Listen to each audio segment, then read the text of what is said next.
ನಮಸ್ಕಾರ ಸ್ನೇಹಿತರೆ, ದಾವಣಗೆರೆ ಉಪಚುನಾವಣೆಯ ನಂತರ ಕಾಂಗ್ರೆಸ್ ಪಕ್ಷದಲ್ಲಿ ನಡೀತಿರುವಂತಹ ಬೆಳವಣಿಗೆಗಳನ್ನು ನೋಡಿದ್ರೆ ಬಹಳಷ್ಟು ಬದಲಾವಣೆಗಳು ಆಗುವಂತ ಸಾಧ್ಯತೆಗಳು ಕಾಣಿಸ್ತಾ ಇದೆ. ಈಗಾಗಲೇ 2 ತಲೆದಂಡ ಆಗಿದೆ. ಇದ್ರ ಜೊತೆಗೆ ಇನ್ನೂ ಒಂದು ದೊಡ್ಡ ವಿಕೆಟ್ ಬೀಳುವಂತ ಸಾಧ್ಯತೆಗಳು ಕಾಣಿಸ್ತಾ ಇದೆ. ಹಾಗಾದ್ರೆ ದಾವಣಗೆರೆ ಉಪಚುನಾವಣೆ ನಂತರ ಕಾಂಗ್ರೆಸ್ ಪಕ್ಷದಲ್ಲಿ ಏನೆಲ್ಲ ನಡೀತಾ ಇದೆ, ಮುಂದಿನ ವಿಕೆಟ್ ಯಾರದ್ದು ಬೀಳಬಹುದು, ಅದರ ಪರಿಣಾಮ ಮುಂದೆ ಏನಾಗಬಹುದು, ಇದೆಲ್ಲದಕ್ಕೂ ಸಂಬಂಧಪಟ್ಟಂತೆ ಕೆಲವೊಂದು ವಿಷಯಗಳನ್ನ ನಾನು ನಿಮ್ ಜೊತೆ ಶೇರ್ ಮಾಡ್ಕೊತಾ ಇದ್ದೇನೆ. ಸ್ನೇಹಿತರೆ, ನಿಮ್ಮೆಲ್ಲರನ್ನು ಕಾಫಿ ಎದ ಡಿಜಿಟಲ್ ಚಾನಲ್ಗೆ ಸ್ವಾಗತಿಸ್ತಾ ಇದ್ದೇನೆ. ಸ್ನೇಹಿತರೆ, ದಾವಣಗೆರೆ ಚುನಾವಣೆ ಅನೌನ್ಸ್ ಆದ ದಿನದಿಂದ ಚುನಾವಣೆ ಮುಗಿಯುವವರೆಗೂ ಕೂಡ ಬಹಳಷ್ಟು ವಿದ್ಯಮಾನಗಳು ನಡೀತಾನೆ ಇತ್ತು. ನೀವು ನೋಡ್ತಾ ಇದ್ರೆ ಪ್ರತಿದಿನ ಒಂದಲ್ಲ ಒಂದು ರೀತಿಯಾದಂತಹ ವಿಷಯ ಅಲ್ಲಿ ಹೊರಗಡೆ ಬರ್ತಾನೆ ಇತ್ತು.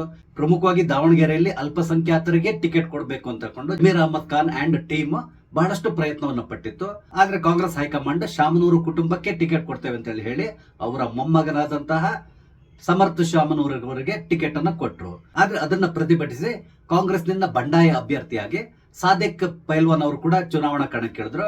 ಕೊನೆಗೆ ಅವರ ಮನವೊಲಿಸಿ ಅವರಿಂದ ನಾಮಪತ್ರವನ್ನು ವಾಪಸ್ ತೆಗೆಸುವುದರಲ್ಲಿ ಕಾಂಗ್ರೆಸ್ ಪಕ್ಷ ಯಶಸ್ಸನ್ನ ಗಳಿಸ್ತು.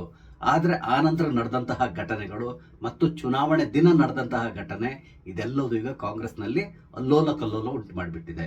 ಈಗಾಗಲೇ ಇಬ್ಬರ ತಲೆದಂಡ ಆಗಿದೆ. ಆದ್ರೆ ಇನ್ನೊಂದು ಮುಖ್ಯವಾದಂತಹ ವಿಕೆಟ್ ಅಂದ್ರೆ ಇದರ ಹಿಂದಿರುವಂತಹ ವ್ಯಕ್ತಿಯ ತಲೆದಂಡ ಕೂಡ ಆಗೋದು ನಿಶ್ಚಿತ ಅಂತ ಹೇಳ್ಕೊಂಡು ಈಗಾಗಲೇ ಎಲ್ಲಾ ಕಡೆ ಸುದ್ದಿ ಹರಿದಾಡ್ತಾ ಇದೆ.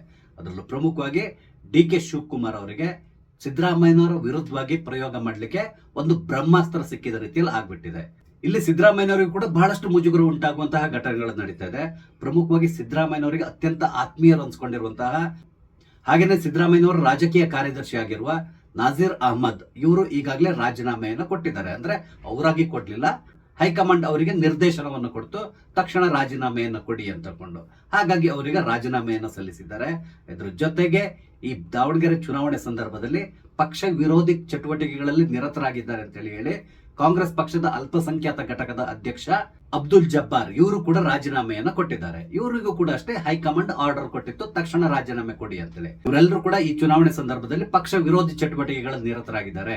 ಶಾಮನೂರು ಶಿವಶಂಕರಪ್ಪನವರ ಮೊಮ್ಮಗನಿಗೆ ಸಪೋರ್ಟ್ ಮಾಡೋದನ್ನ ಬಿಟ್ಟು ಬೇರೆಯವರಿಗೆ ಸಪೋರ್ಟ್ ಮಾಡಿದ್ದಾರೆ. ಈ ರೀತಿಯಾದಂತಹ ಸುದ್ದಿ ಎಲ್ಲೆಡೆ ಹರಿದಾಡ್ತಾ ಇದೆ. ಇದರ ಪರಿಣಾಮ ಈಗ ಇವರಿಂದ ರಾಜೀನಾಮೆಯನ್ನ ಪಡೆಯಲಾಗಿದೆ.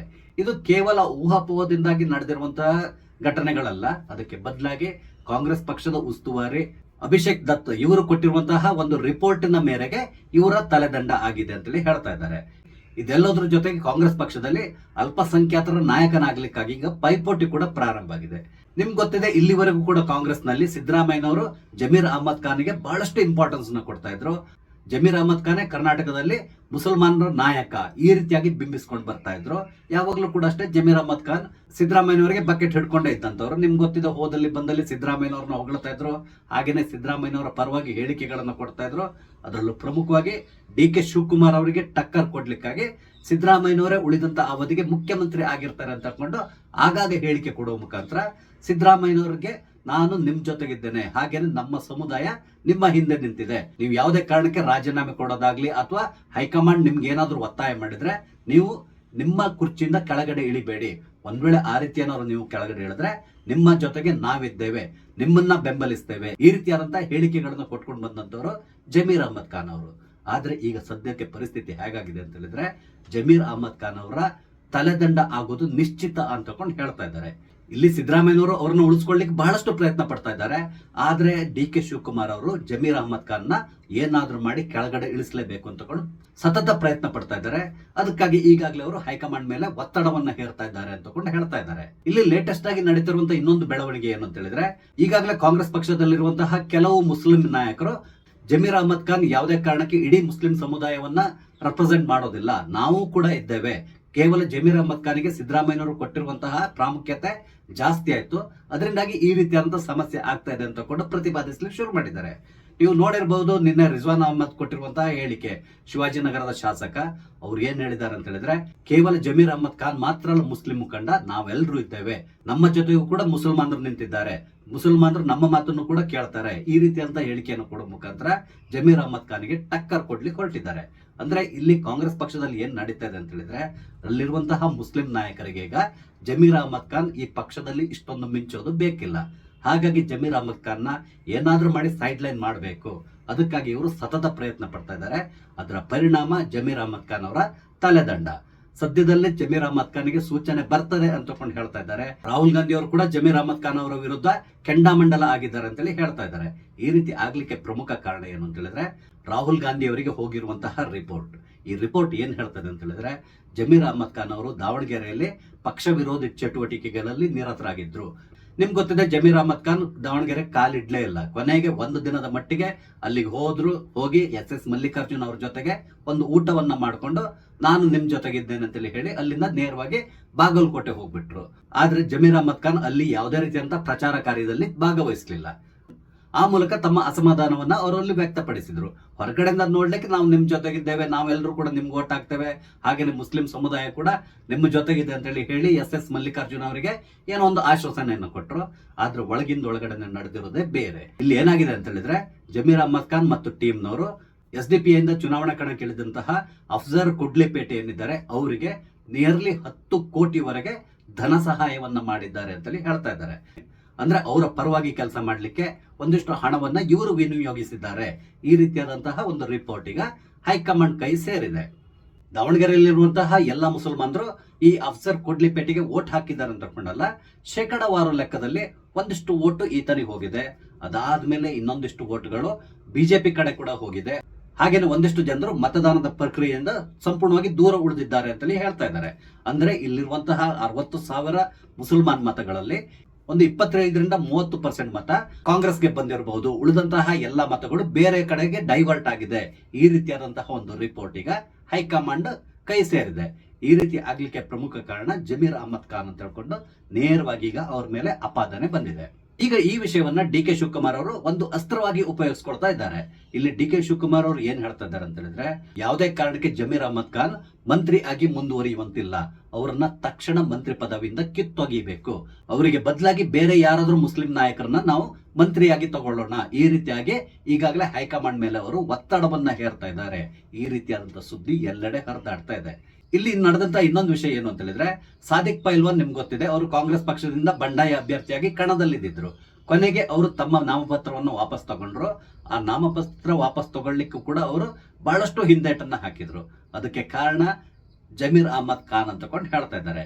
ಇಲ್ಲಿ ಖುದ್ದಾಗಿ ಸಾದಿಕ್ ಪೈಲ್ವಾನ್ ಅವರು ಸುರ್ಜೇವಾಲಾ ಮತ್ತು ಸಿದ್ದರಾಮಯ್ಯನವರ ಎದುರುಗಡೆ ಕೂತ್ಕೊಂಡು ಏನೆಲ್ಲ ನಡೆದಿದೆ ಅನ್ನೋದನ್ನ ವಿವರಿಸಿದ್ದಾರೆ ಅಂತೇಳಿ ಹೇಳ್ತಾ ಇದ್ದಾರೆ. ತನ್ನನ್ನ ಚುನಾವಣಾ ಕಣಕ್ಕೆ ಇಳಿಸಿರೋದೇ ಜಮೀರ್ ಅಹಮದ್ ಖಾನ್. ಹಾಗೇನೆ ಯಾವುದೇ ಕಾರಣಕ್ಕೆ ನಾನು ಹೇಳುವವರೆಗೂ ಕೂಡ ನೀವು ನಿಮ್ಮ ನಾಮಪತ್ರವನ್ನು ವಾಪಸ್ ತಗೊಳ್ಳುವ ಹಾಗಿಲ್ಲ. ನಿಮ್ಗೆ ಏನ್ ಬೇಕು ಎಲ್ಲಾ ರೀತಿಯಂತ ಸಹಾಯವನ್ನ ನಾನು ಮಾಡ್ತೇನೆ, ನೀವು ಕಣದಲ್ಲಿ ಉಳಿಲೇಬೇಕು. ಈ ರೀತಿಯಾಗಿ ನನಗೆ ಸತತವಾಗಿ ಒತ್ತಡವನ್ನ ಹೇರಿದ್ರು. ಹಾಗಾಗಿ ನಾನು ನಾಮಪತ್ರವನ್ನು ವಾಪಸ್ ತೆಗೆದಿಲ್ಲ. ನೀವು ಒತ್ತಾಯ ಮಾಡ್ತಾ ಇರೋದ್ರಿಂದಾಗಿ ನಾನು ನಾಮಪತ್ರವನ್ನು ವಾಪಸ್ ತೆಗಿತಾ ಇದ್ದೇನೆ. ಈ ರೀತಿಯಾಗಿ ಸುರ್ಜೇವಾಲಾ ಮತ್ತು ಸಿದ್ದರಾಮಯ್ಯನವರ ಎದುರುಗಡೆ ಬಾಯಿ ಬಿಟ್ಟಿದ್ದಾರೆ ಅಂತೇಳಿ ಹೇಳ್ತಾ ಇದ್ದಾರೆ. ಆದ್ರೆ ಆ ಸಂದರ್ಭದಲ್ಲಿ ಈ ವಿಷಯವನ್ನ ಗುಟ್ಟಾಗಿ ಇಡುವಂತೆ ಸುರ್ಜೇವಾಲಾ ಅವರು ಸಾದಿಕ್ ಪೈಲ್ವಾನ್ ಅವರಿಗೆ ಒಂದು ಇನ್ಸ್ಟ್ರಕ್ಷನ್ಸ್ ನ ಕೊಟ್ಟಿದ್ದಾರೆ ಅಂತೇಳಿ ಹೇಳ್ತಾ ಇದ್ದಾರೆ. ಚುನಾವಣೆ ಮುಗಿಯುವವರೆಗೂ ಕೂಡ ಇದನ್ನ ಎಲ್ಲಿಯೂ ನೀವು ಹೇಳುವ ಹಾಗಿಲ್ಲ. ಈ ರೀತಿ ನೀವೇನಾದ್ರೂ ಹೇಳಿದ್ರೆ ಚುನಾವಣೆ ಮೇಲೆ ಪರಿಣಾಮ ಬೀರ್ತದೆ. ಹಾಗಾಗಿ ದಯವಿಟ್ಟು ಈ ರಹಸ್ಯವನ್ನ ಕಾಪಾಡ್ಕೊಂಡು ಬನ್ನಿ ಅಂತಕೊಂಡು ಅವರಿಗೆ ಸೂಚನೆಯನ್ನ ಕೊಟ್ಟಿದ್ರು ಅಂತೇಳಿ ಹೇಳ್ತಾ ಇದ್ದಾರೆ. ಹಾಗಾಗಿ ಸಾದಿಕ್ ಪೈಲ್ವಾನ್ ಅವರು ಇಲ್ಲಿವರೆಗೂ ಕೂಡ ಇದ್ರ ಬಗ್ಗೆ ಇಲ್ಲಿ ಮಾತಾಡಿಲ್ಲ. ಇದರ ನಡುವೆ ಜಮೀರ್ ಅಹಮದ್ ಖಾನ್ ವಿರುದ್ಧವಾಗಿ ಹೈಕಮಾಂಡ್ಗೆ ಒಂದು ರಿಪೋರ್ಟ್ ಅನ್ನು ಕೂಡ ಸುರ್ಜೇವಾಲಾ ಮತ್ತು ಶಿಸ್ತು ಸಮಿತಿಯಿಂದ ಹೋಗಿದೆ ಅಂತೇಳಿ ಹೇಳ್ತಾ ಇದ್ದಾರೆ. ಇದರ ಪರಿಣಾಮ ಜಮೀರ್ ಅಹಮದ್ ಖಾನ್ ಅವರ ತಲೆದಂಡ ಶೀಘ್ರದಲ್ಲೇ ಆಗ್ತದೆ. ಈ ರೀತಿಯಂತ ಸುದ್ದಿ ಎಲ್ಲೆಡೆ ಹರಿದಾಡ್ತಾ ಇದೆ. ಶೀಘ್ರದಲ್ಲೇ ಅಂತ ಹೇಳಿದ್ರೆ 1-2 ದಿನದಲ್ಲಿ ಆಗುವಂತದ್ದಲ್ಲ. ತಮಿಳುನಾಡು ಮತ್ತು ಪಶ್ಚಿಮ ಬಂಗಾಳದ ಚುನಾವಣೆ ಮುಗಿಬೇಕು. 2 ರಾಜ್ಯಗಳ ಚುನಾವಣೆ ಮುಗಿದ ಮೇಲೆನೆ ಜಮೀರ್ ಅಹಮದ್ ಖಾನ್ ಅವರ ತಲೆದಂಡ ಆಗ್ತದೆ ಅಂತಕೊಂಡು ಹೇಳ್ತಾ ಇದ್ದಾರೆ. ಈ ಎಲ್ಲ ಬೆಳವಣಿಗೆಗಳಿಂದಾಗಿ DK ಶಿವಕುಮಾರ್ ಅವರಂತೂ ತುಂಬಾ ಖುಷಿಯಾಗಿದ್ದಾರೆ. ಹಾಗೇನೆ ಕಾಂಗ್ರೆಸ್ ಪಕ್ಷದಲ್ಲಿರುವಂತಹ ಇತರ ಮುಸ್ಲಿಂ ನಾಯಕರು ಸಲೀಂ ಅಹಮದ್ ಇರಬಹುದು, ಶಿವಾಜಿನಗರದ MLA ರಿಜ್ವಾನ್ ಇರಬಹುದು, ಹಾಗೇನೆ NA ಹ್ಯಾರಿಸ್ ಇರಬಹುದು, ಇವರೆಲ್ಲರೂ ಕೂಡ ಬಹಳಷ್ಟು ಸಂತೋಷವನ್ನ ಅನುಭವಿಸ್ತಾ ಇದ್ದಾರೆ. ಕಾರಣ ಏನಂತ ಹೇಳಿದ್ರೆ ಇತ್ತೀಚಿನ ವರ್ಷಗಳಲ್ಲಿ ಇವರೆಲ್ಲರೂ ಕೂಡ ಮೂಲೆ ಗುಂಪಾಗಿದ್ರು. ಕೇವಲ ಹೋದಲ್ಲಿ ಬಂದಲ್ಲಿ ಮುಸ್ಲಿಂ ನಾಯಕ ಯಾರು ಅಂತಕೊಂಡು ಯಾರನ್ನಾದ್ರೂ ಪ್ರಶ್ನೆ ಮಾಡಿದ್ರೆ ನೇರವಾದಂತ ಉತ್ತರ ಬರ್ತಾ ಇದ್ದಿದ್ದು ಜಮೀರ್ ಅಹಮದ್ ಖಾನ್. ಆದ್ರಿಂದ ಒಳಗೊಳಗಡೆ ಕುದಿತಾ ಇದ್ದಂತಹ ಈ ಮುಸ್ಲಿಂ ನಾಯಕರು ಈಗ ಜಮೀರ್ ಅಹಮದ್ ಖಾನ್ ಅವರ ವಿರುದ್ಧವಾಗಿ ತಿರುಗಿ ಬಿದ್ದಿದ್ದಾರೆ. ಹಾಗೇನೆ ಕಾಂಗ್ರೆಸ್ ಹೈಕಮಾಂಡ್ ಮೇಲೆ ಕೂಡ ಸತತ ಒತ್ತಡವನ್ನ ಹೇರ್ತಾ ಇದ್ದಾರೆ. ತಕ್ಷಣ ಜಮೀರ್ ಅಹಮದ್ ಖಾನ್ ಅವರ ಮೇಲೆ ಕ್ರಮವನ್ನ ಕೈಗೊಳ್ಳಿ, ಅವರಿಂದ ಮಂತ್ರಿ ಪದವಿಯನ್ನ ಕಿತ್ಕೊಳ್ಳಿ, ಈ ರೀತಿಯಾದಂತಹ ಒತ್ತಡವನ್ನ ಸತತವಾಗಿ ಹೇರ್ತಾ ಇದ್ದಾರೆ. ಇದೇ ಸಂದರ್ಭದಲ್ಲಿ ರಾಜಣ್ಣ ಅವರ ಉದಾಹರಣೆಯನ್ನು ಕೂಡ ಕೊಡ್ತಾ ಇದ್ದಾರೆ. ರಾಜಣ್ಣ ಅವರು ಪಕ್ಷದ ವಿರುದ್ಧವಾಗಿ ಒಂದು ಹೇಳಿಕೆಯನ್ನು ಕೊಟ್ಟಿದ್ದಕ್ಕಾಗಿ ಅವ್ರನ್ನ ಕಿತ್ತೊಗೆದಿದ್ರಿ. ಆದ್ರೆ ಇಲ್ಲಿ ಜಮೀರ್ ಅಹಮದ್ ಖಾನ್ ನೇರವಾಗಿ ನಮ್ಮ ಅಭ್ಯರ್ಥಿ ಸೋಲಿಕ್ಕೆ ಬಹಳಷ್ಟು ಪ್ರಯತ್ನವನ್ನ ಪಟ್ಟಿದ್ದಾರೆ, ಆದ್ರಿಂದ ತಕ್ಷಣ ಜಮೀರ್ ಅಹಮದ್ ಖಾನ್ ಅವ್ರನ್ನ ವಜಾಗೊಳಿಸಬೇಕು, ಈ ರೀತಿಯಂತ ಬೇಡಿಕೆ ಈಗಾಗಲೇ ಹೈಕಮಾಂಡಿಗೆ ಹೋಗಿದೆ ಅಂತೇಳಿ ಹೇಳ್ತಾ ಇದ್ದಾರೆ. ಇಲ್ಲಿ ಒಂದನ್ನು ನೀವು ಗಮನಿಸಿರ್ಬೇಕು, ಕಾಂಗ್ರೆಸ್ ಹೈಕಮಾಂಡ್ ಮತ್ತು ಬಿಜೆಪಿ ಹೈಕಮಾಂಡ್ಗೆ ಬಹಳಷ್ಟು ಡಿಫರೆನ್ಸ್ಗಳಿದೆ. ನೀವು ನೋಡಿರ್ಬೋದು, ಕಾಂಗ್ರೆಸ್ನಲ್ಲಿ ಸಾಮಾನ್ಯವಾಗಿ ಏನಾದರೂ ಒಂದು ನಿರ್ಧಾರವನ್ನು ತಗೊಳ್ಳೋದಿದ್ರೆ ತಕ್ಷಣ ನಿರ್ಧಾರವನ್ನು ತಗೊಳ್ತಾರೆ. ಈ ಮುಖ್ಯಮಂತ್ರಿ ಬದಲಾವಣೆ ವಿಷಯವನ್ನ ಬಿಟ್ಟು ನಾನು ಹೇಳ್ತಾ ಇರೋದು, ನಿಮ್ಗೆ ಗೊತ್ತಿದೆ ಕಳೆದ ಬಾರಿ ರಾಜಣ್ಣ ಅವರ ವಿಷಯಕ್ಕೆ ಸಂಬಂಧಪಟ್ಟಂತೆ ಏನಾಯ್ತು ಅಂತೇಳಿ.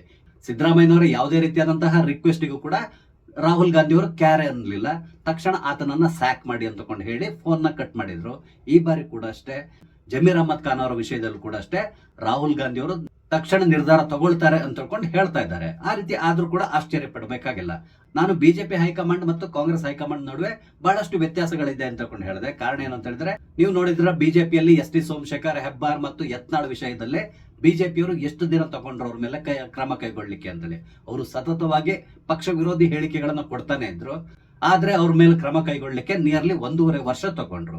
ಆದ್ರೆ ಕಾಂಗ್ರೆಸ್ ಪಕ್ಷದಲ್ಲಿ ಆ ರೀತಿ ಅಲ್ಲ, ಅಲ್ಲೇ ಡ್ರಾ ಅಲ್ಲೇ ಬಹುಮಾನ ಅಂತಾರಲ್ಲ, ಆ ರೀತಿಯಾಗಿ ತಕ್ಷಣ ನಿರ್ಧಾರವನ್ನು ತಗೊಳ್ತಾರೆ. ಮೋಸ್ಟ್ಲಿ ನನಗನ್ಸ್ತದೆ, ಒಮ್ಮೆ ಈ 2 ರಾಜ್ಯಗಳ ಚುನಾವಣೆ ಮುಗಿದ ತಕ್ಷಣ ಜಮೀರ್ ಅಹಮದ್ ಖಾನ್ ಅವರ ತಲೆದಂಡ ಆಗೇ ಆಗ್ತದೆ. ಯಾವುದಕ್ಕೂ ನಾವು ಈ ಚುನಾವಣೆ ಮುಗಿಯುವವರೆಗೂ ಕೂಡ ಕಾಯಬೇಕಾಗಿದೆ. ಸ್ನೇಹಿತರೆ, ಈ ಎಲ್ಲ ಬೆಳವಣಿಗೆಗಳ ಬಗ್ಗೆ ನಿಮ್ಗೆ ಏನಿಸ್ತದೆ? ನಿಮ್ಮ ಅನಿಸಿಕೆಗಳನ್ನ ದಯವಿಟ್ಟು ಕಮೆಂಟ್ ಮುಖಾಂತರ ತಿಳಿಸಿ.